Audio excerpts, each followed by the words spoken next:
Те, кто интересуется причинами развала СССР, чаще всего указывают в сторону Балтийских республик – Литвы, Латвии и Эстонии.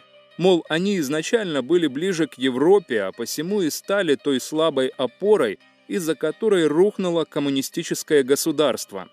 Война в Афганистане, Чернобыльская катастрофа, бездарная кадровая политика и экономические реформы в период так называемой перестройки тоже подлили масло в огонь.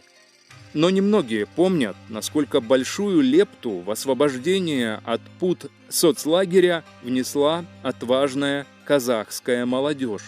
В 2016-м исполняется ровно 30 лет с момента, когда жители Казахстана вышли на центральную площадь столицы Алма-Аты, чтобы выразить свой протест против назначения чужака во главе республики. И хотя в этом был элемент стихийности, по большому счету эти события имели глубокие корни и многолетние предпосылки. Казахскому народу осточертело, что его интересы не принимали во внимание, что союзный центр вытирал ноги о казахскую культуру и язык и в целом не уважал положение коренного населения. Казахи оказались бесправными на своей же земле. В социальной иерархии советского Казахстана подавляющее большинство казахов занимало самое низшее положение. При переезде в Алма-Аты или другие крупные города казахам из аулов издевательски предоставляли самое худшее – аварийное жилье или в лучшем случае первые или последние этажи квартирных домов. В то же время существовала тонкая прослойка городских казахов, советской бюрократии и номенклатуры. Немалая доля казахов была и среди людей культуры, науки и искусства, однако эта интеллигенция, несомненно, составляла мизерное меньшинство, меньше верхушки айсберга. Застойные явления в народном хозяйстве резко обнажили имевшиеся противоречия и недостатки командно-бюрократической системы в планировании и размещении производственных сил. Уродливые формы приобрела отраслевая структура народного хозяйства. Такие ведомства, как Министерство среднего машиностроения, Министерство цветных металлов, Минэнерго, Министерство мелиорации, стали настоящими хозяевами на территории республики. При составлении различных планов, разработке новых месторождений, интересы республики в расчет практически не брались. От многомиллиардных доходов, которые доставались ведомствам, республике выпадали крохи, а местным жителям и вовсе ничего. Более 1000 всех ассигнований направлялись в добывающие отрасли. До 60% товаров, необходимых народу, завозились из-за пределов республики. Редко какая страна в мире имела столь искривленную колониальную структуру экономики. Идеологический тоталитаризм и остаточный принцип финансирования науки и образования пагубно отразились на развитии духовного мира людей. Деятели науки превратились в покорных служанок официальной политики, а культура теряла связь с национальными корнями, становилась серой и безликой. С 1954 по 1986 годы в республике было закрыто более 600 школ с казахским языком обучения. Казахский язык перестал функционировать во многих общественных местах и превратился в сугубо бытовой. Этот длительный процесс отчуждения от национальной культуры и языка привел к появлению заметной группы манкуртов. И, наконец, возмущение вызвало явное противоречие между традиционно командными действиями центра и провозглашенными демократическими принципами перестройки. Результатом серьезных противоречий между первоначально провозглашенными целями и реальностями дня и явились декабрьские события. Поводом к ним послужила смена высшего руководства Казахстана. Задолго до этого в Казахстане и Москве начала звучать критика в адрес руководства республики и лично против первого секретаря Центрального комитета Кунаева, которому в то время было уже 75 лет. Все понимали неизбежность смены правящей верхушки, тем более, что об этом говорили и московские правители. Однако ожидалось, что это произойдет демократическим путем, Поэтому дальнейшие события справедливо были расценены народом как нарушение властью самой же провозглашенных принципов. 15 декабря 1986 года в столицу Казахстана прибыл член ЦК КПСС Разумовский и первый секретарь Ульяновского обкома партии Колбин. Утром 16 декабря состоялся пленум ЦК Компартии Казахстана. На повестке дня стоял один вопрос – организационный. Пленум длился всего 18 минут. За столь короткий срок был решен один из важнейших вопросов – смена политического руководства Кунаева, который возглавлял республику без малого четверть века. Вместо него был назначен Колбин. До избрания в республике не работавшие абсолютно большинству населения неизвестны. То есть главой республики был избран человек, не только не связанный с Казахстаном и не знавший местных условий, но даже не состоявший на учете ни в одной из местных партийных организаций и не имеющий казахстанской прописки.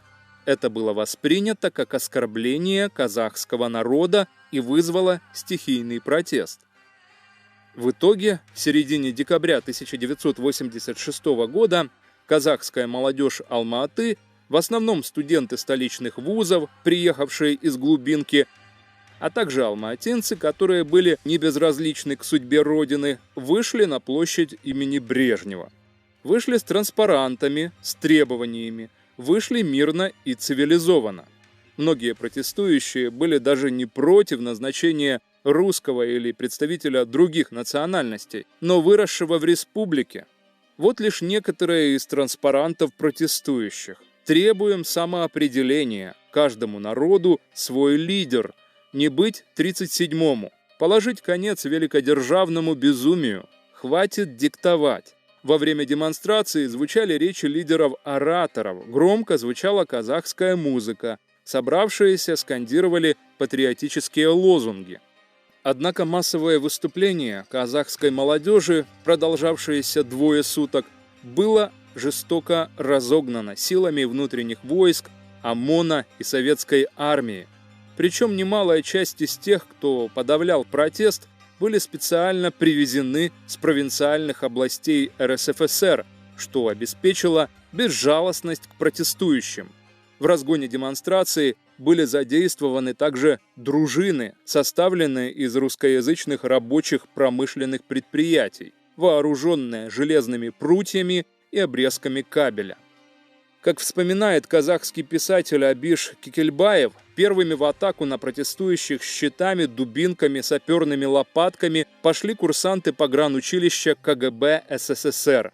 На морозе были применены водометы. В ходе репрессивных мер среди выступавших появились открытые антисоветские казахские националистические настроения.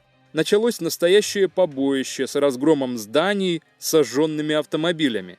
Молодых парней, а также девушек избивали железными прутьями, саперными лопатками, дубинками. Некоторые были задержаны и вывезены за черту города, где их раздевали, избивали и выбрасывали прямо в мороз на снег.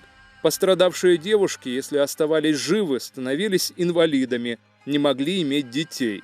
На фото 16-летняя Лязат Асанова, один из лидеров протестующих, погибшая во время тех событий. Около 900 человек были наказаны в административном порядке. Более 300 человек отчислено из вузов, уволены с работы 319 участников событий, а общее количество задержанных составляло 8,5 тысяч человек. 99 из них были осуждены к различным срокам лишения свободы до 15 лет. События в Алма-Аты не оставили равнодушными весь регион. В столицу на помощь выступавшим отправились автобусы с молодыми людьми из южных областей Казахстана, а также кыргызская молодежь из Бишкека. Однако эти автобусы были оперативно перехвачены и остановлены у подступов к Алма-Аты. На следующий день протесты прошли на площади в Караганде, что также закончилось массовыми арестами и наказаниями. Неудивительно, что официальные СМИ охарактеризовали массовые протесты как хулиганские националистические выступления. Всюду на страницах газет на участников событий сыпались обвинения в безрассудстве, хулиганстве, радикализме, неграмотности, необразованности, в неблагодарности к советской власти и, конечно же, в оголтелом национализме. Народ же душой был на стороне выступившей молодежи. Согласно официальным сводкам, в результате данных событий погибших было 2-3 человека, около 1700 получили черепно-мозговые травмы, а также 2 человека приговорено к высшей мере наказания. Однако, согласно многократно подтвержденным неофициальным данным, число погибших могло доходить до 200. Появились массовые захоронения за городом. Декабрьские события в Алма-Аты, явившись ярким прецедентом, дали наглядный толчок выступлениям в других национальных республиках бывшего СССР – в Балтии, в Грузии, в Азербайджане, в Украине. И этот процесс закончился распадом Красной империи, а также провозглашением бывшими союзными республиками независимости. Трагические события в Алма-Аты, получившие название Желтоксан, декабрь, несомненно, оказали большое влияние на самосознание казахского народа. 18 сентября 2006 года в Алма-Аты на пересечении проспекта Желтоксан и улицы Сатпаева состоялось торжественное открытие памятника «Рассвет свободы», посвященного декабрьским событиям 1986 года. Однако власти Казахстана до сих пор не набрались смелости и политической воли, чтобы раскрыть подробности тех ужасных преступлений, которые творила коммунистическая кремлевская власть. В октябре 1992 года Конституционный суд республики определил возбудить судопроизводство по этому делу.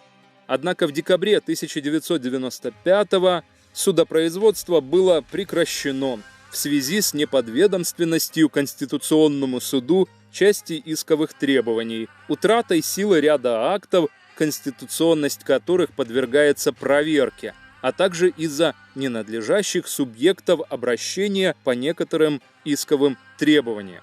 Но те же причины не стали преградами, например, для литовцев, которые по прошествии более 2 десятков лет судят государственных преступников, устроивших разгон демонстрантов в Вильнюсе.